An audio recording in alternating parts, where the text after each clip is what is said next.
on to tax-free investment accounts. You're going to notice that I may switch between two terminologies. I'm predominantly, hopefully, I will remember to say tax-free investment accounts, but most of us know them as tax-free savings accounts, or TFSA. And the reason for that is that National Treasury made a grave mistake in my mind calling them tax-free savings accounts, because it made everybody think about this as a short-term investment, because we think of savings as sort of something for a specific goal over the next 2 or 3 years, or our emergency fund, where really the real benefit of tax-free investment accounts is investing. It's for the long term. It's the power that it gives you to save and grow your wealth and protect it from paying tax. And quite frankly, I think all of us probably would like to pay a little less tax than we are currently. So I'm going to kick off and really just give you to really give you an overview of what a tax-free investment account really is. I'm going to start off by, hopefully I'll just start my slideshow. I'm now going to start that sharing screen.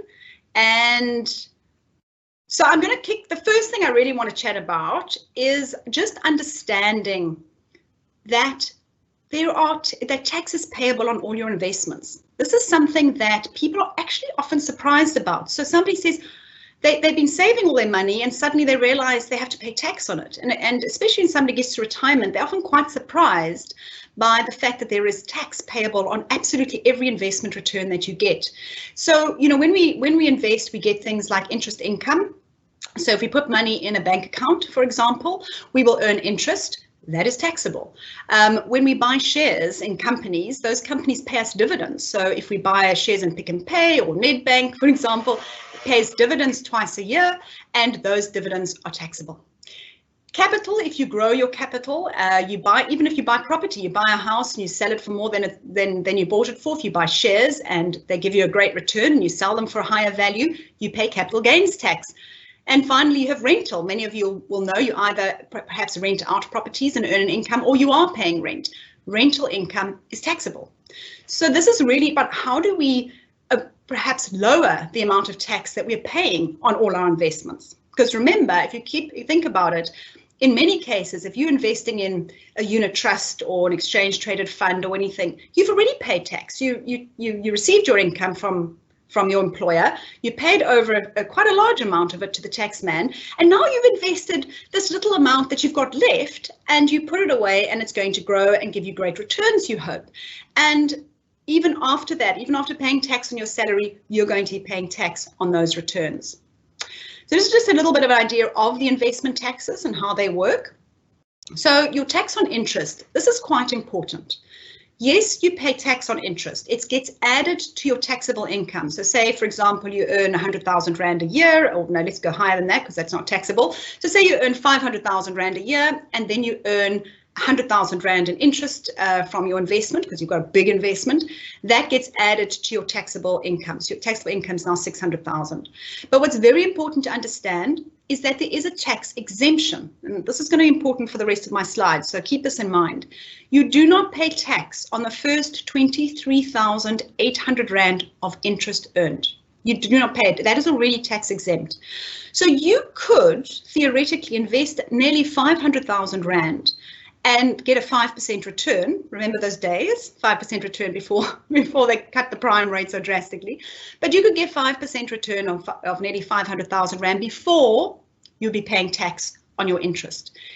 If you are over 65, you can earn up to 34,500 Rand of interest before you start paying tax on that interest. Capital gains tax, that applies to the profits that you make, capital profits that you make on your investments. It's actually is still relevant to your marginal tax rate. It's something called an inclusion rate, so 40% times by your tax rate, which gives you a maximum of 18%. So what that means is that if your marginal tax rate is 45%, you will pay 18% tax on the profits, the capital profits that you've made. If, for example, your tax rate's about 30%, your marginal tax rate, you'll pay about 12% in capital gains tax. So capital gains tax is also linked to your income tax rate. You can earn your first 40,000 Rand a year profit is exempt. So if you're cashing it in, say you've made 100,000 Rand profit, the first 40,000 Rand would be exempt. Only 60,000 Rand would attract that capital gains tax. And remember, you can deduct all base costs. So this becomes quite important, particularly in property. If you've bought a property, you've done maintenance on it, those sort of things, you can deduct those from the capital, from the profit. And just keep in mind that there's also a primary residence exemption. Now, in terms of dividend tax, this is you pay dividend tax. So when Pick n Pay, Nedbank, all those companies pay their dividends, they withhold 20%. Okay, they keep back. So if they paid out 100 Rand dividend, they would keep 20%, 20 Rand back and pay that to SARS. So dividend tax isn't always that obvious to us because what we get is actually after tax. So we get that 80 Rand of that 100 and it never really shows specifically. We don't have to pay that out again. So it's almost like a little bit of an invisible tax to us.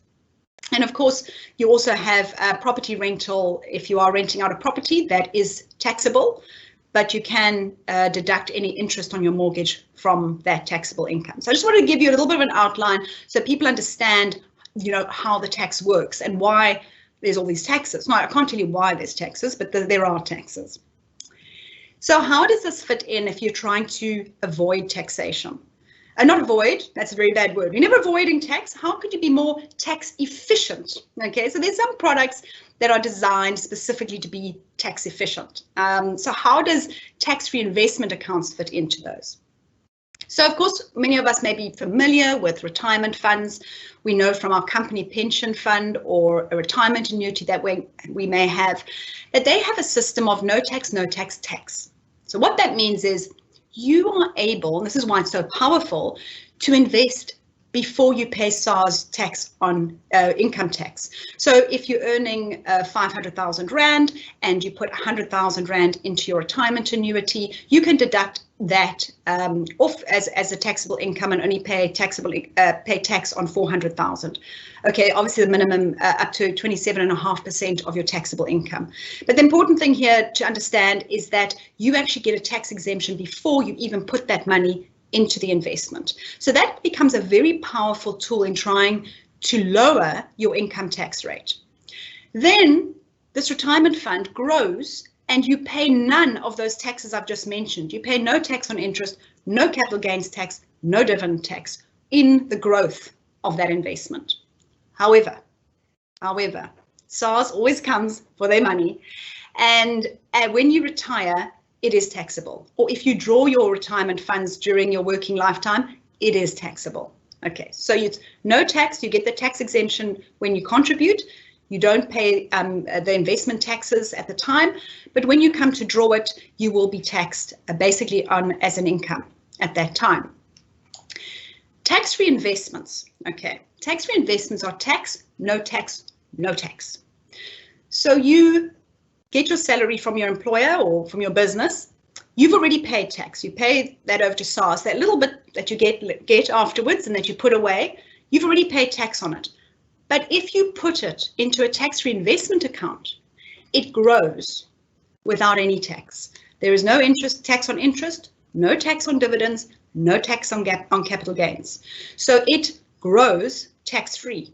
So when you come to draw it, this is what makes it so powerful. When you come to draw that money, it's tax-free. You don't have to pay tax on it. And this is very, very important because it can become really an important tool, and Denver and I will talk about this later, is part of your retirement planning as well. Or if there's a really big project or something that you're really wanting to save towards, that you want to save towards for 10, 15 years, 20 years, and you're going to build this capital up, the fact that you can get that capital tax-free, very, very powerful. The third one, the third product really that is aimed at being more tax efficient are endowments.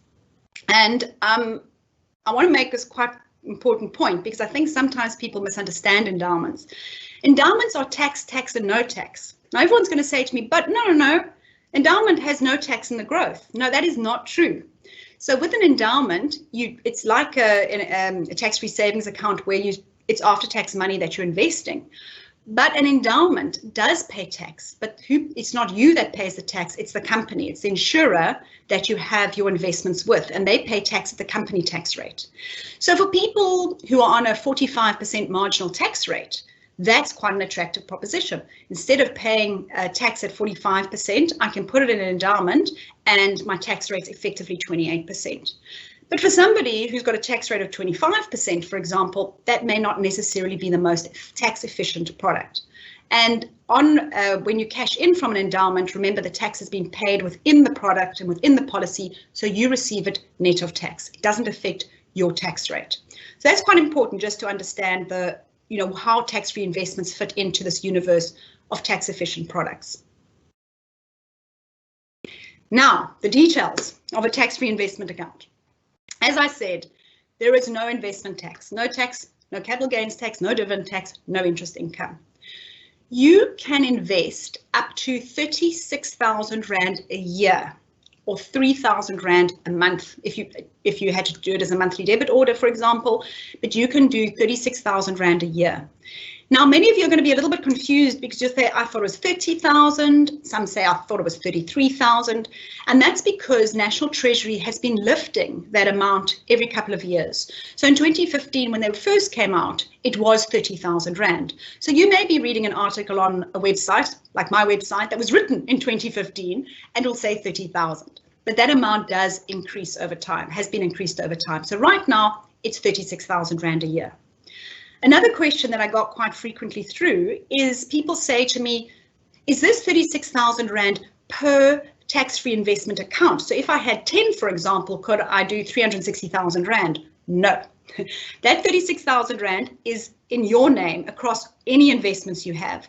So if you have 10 different investment accounts, you can only put a maximum of 3,600 Rand in each one in order to reach your total amount of 36,000 Rand. So that's very clear. And if you go past that 36,000 Rand, so say you put in 40,000 Rand because you weren't keeping up and you were adding money here and there, SARS will tax you at 40% on whatever you paid in over that. So it's really, really important that you keep track of your contributions and that you don't exceed that 36,000 Rand. And currently, there is a lifetime limit of 5,000 Rand, 500,000 Rand. What this lifetime limit applies to, it applies to your contribution, to that 36,000 a year. It doesn't relate to your growth. So your money could grow to 1 million, 2 million. It doesn't relate to that. It just relates to the amount that you can contribute. What is very important to understand about this, and this is why I keep reiterating that this is a long-term investment, is that that 500,000 limit applies. So if you, for example, you've been saving for a couple of years and you've got 100,000 Rand saved up and you draw it out, you can't put it back in. So your lifetime limit has already been reduced to 400,000. So you can't take it out and put it back in again. So you need to keep in mind that this is not a product designed for your emergency fund, put money in and out every 5 minutes, because you will just be using up your lifetime limit. This is really for something that you're looking at earmarking for maybe 10 years time, 15, 20 years time, not for money that you're going to be using in shorter periods. So this is a graphic. I just really wanted to use this to illustrate, this illustrates the power of compounding, but I also want to illustrate how the tax, how it works from a tax benefit perspective. So here you have, if you were putting away 3,000 Rand a month and you got an annual return of 10% as an example. This is how what your growth would look like. It's just interesting to me. If you have a look here, you will see the blue, so obviously the blue is the growth. And can you see how, whilst your contributions obviously are going up in a steady diagonal line, because they're just static contributions, your blue is starting to grow exponentially. And that's what we talk about compounding growth. That's where growth on growth on growth, when your interest earns interest. So it's just interesting to see how time plays such a valuable role in growing your wealth and why you should start early. But this takes you to, well, I think on 36,000, it's just under 15 years by the time you reach that 500,000 Rand cap. If you're growing your money at 10% per annum, you would have over 1 million Rand. Now look at that blue section. The blue section is you've just had capital gains of over 700,000 Rand. That is capital gain. That's taxable. Now, what if you decide, I'm going to leave this money, I'm not going to contribute anymore, I've reached my lifetime limit, and I leave it because I'm going to leave it for my retirement, for example. So suddenly you start to see some really big numbers coming through here. Of course, don't get too excited, because this is, we have to take inflation into account. And if you take inflation into account, it's probably worth about 4 million Rand in today's value. But SARS doesn't consider inflation. So when they come with capital gains tax, they don't say, oh, shame, your real return was probably only 6%. They're going to tax you 18% on your full capital gain. So, SARS really, really benefits actually from inflation returns. Now, what if you put this in a normal unit trust versus a tax-free investment? Okay, so if you put it in identical fund, let's call it the Ned Group Balanced Fund, for argument's sake. You put it in the Ned Group Balanced Fund, but it wasn't a tax-free investment account. Your return after 15 years would be 12% lower, because you would have paid tax. You would have paid tax in two ways. You would have paid dividend tax during the course of that period. And this is obviously on withdrawal. If you had to withdraw at this point, you would pay capital gains tax. I am assuming here a 45% tax rate. So it would obviously be lower for people perhaps on a 30% tax rate, but this is the maximum tax that you would pay. So what you could do is, instead of taking out the Ned Group Balanced Fund, you take the Ned Group Balanced Fund TFI. It's exactly the same product. It's just wrapped within a TFI with that 36,000 Rand limit a year. So if you go on and you look at that longer graph that I showed you for that compounding, it becomes quite substantial, your capital gains and dividend tax benefit. You would basically pay 30% or lose 30% of that capital to the taxman. So this, for me, it's like a no-brainer. And it's kind of why I don't understand why absolutely everybody hasn't started their investments as a TFI. I just don't understand, because why? Why invest in a normal unit trust or normal exchange traded fund when you can invest in something that's going to give you, over a period of time, substantially better returns, simply because you don't have to pay tax on it?